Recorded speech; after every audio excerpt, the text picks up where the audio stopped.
Hello class 11, this is your chemistry class and today's class we are going to discuss about the remaining postulates of PSAPR theory. So let's continue the class. So we have discussed up to 3 rules of PSAPR theory and remaining there are 2 rules. So next is rule number 4.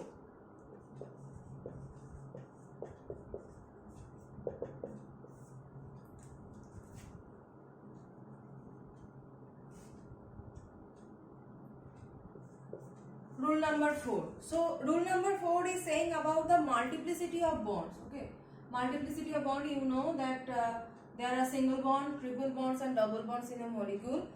So it is saying that multiple bonds causes more repulsion than a single bond and the order of sub-repulsive interaction is as follows. So what is the order of repulsion? So the order of repulsion is multiple bond, multiple bond repulsion greater than multiple bond single bond repulsion greater than single bond repulsion. Okay, so rule number 4 is about the extent. Rule number 2 explained about the extent of repulsion between bond pair and lone pair. Okay, and rule number 4 is explaining about the multiplicity of bonds and their extent of repulsion. So multiple bond and multiple bond greater than multiple single bond greater than single bond. So why is that? Because why multiple bond imparts more repulsion than single bond? If you see the order, you can easily understand that multiple bond is imparting more repulsion than single bonds. Why is that? Because you can see that if it is double bond, this is one multiple bond and this one is single bond. So single bond is formed by the head-on overlap, and in case of pi bond there is one head-on overlap, right? There is one head-on overlap and other one is parallel overlap at an angle 90 degree. So you can see if you compare this pi bond and the single bond, this one is parallel overlap and this one is head-on overlap. Okay, so due to this parallel overlap, it occupies more space. If you compare the region, you can see we write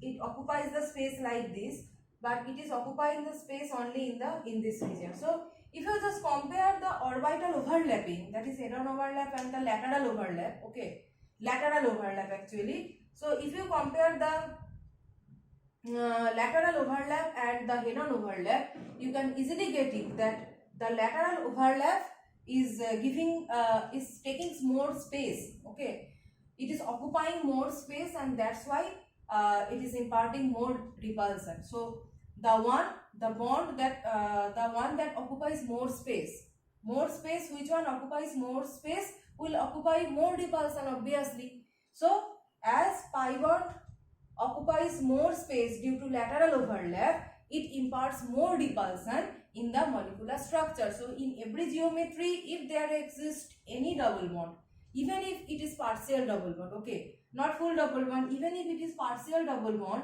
then also it will impart more repulsion than the single bond. So as soon as double bond appears, the repulsive factor will increase due to more space occupation due to this lateral overlap. So next one is we will apply this rule in explaining or comparing the structures. Suppose we are comparing the water and Cl2 molecule. First comparison, water and Cl2 molecule.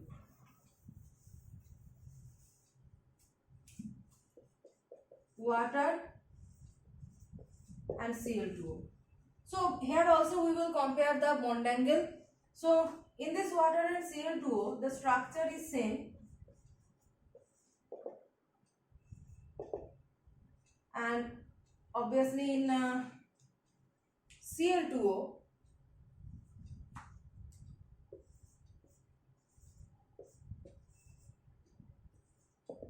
here also this one is this structure. Geometry is same, okay. Geometry is same but bond angle is different. Here again the bond angle is different. So Here the bond angle of water, you know, it is 104 degree approx and it is 111 degree. So you can see that this bond angle is much higher than 104 degree, though their geometries are same. So why that thing is observed? So there exists a thing that is a new thing that is known as p-pi d-pi bonding. Okay, you know that oxygen don't have any d orbital, but oxygen does not have any d orbital, but chlorine atoms, they have d orbitals and vacant d orbitals are there. So the electrons from the p orbital of oxygen can switch to the d orbitals of chlorine, and due to this switching there appears a partial double bond character, dotted line.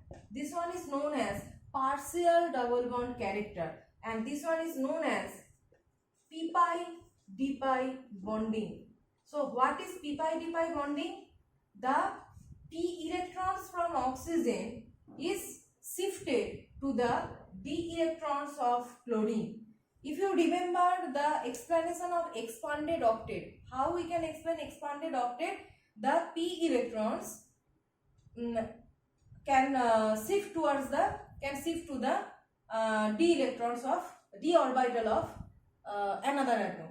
So just like that, similar in that way, the p electrons in oxygen atom can shift to the vacant d orbital of chlorine atom, and when they are shifting to the vacant d orbital of chlorine atom, a partial means not fully, partial double bond character is appearing. The double bond character is appearing due to the shifting of electrons from p orbital of oxygen to the vacant d orbital of chlorine.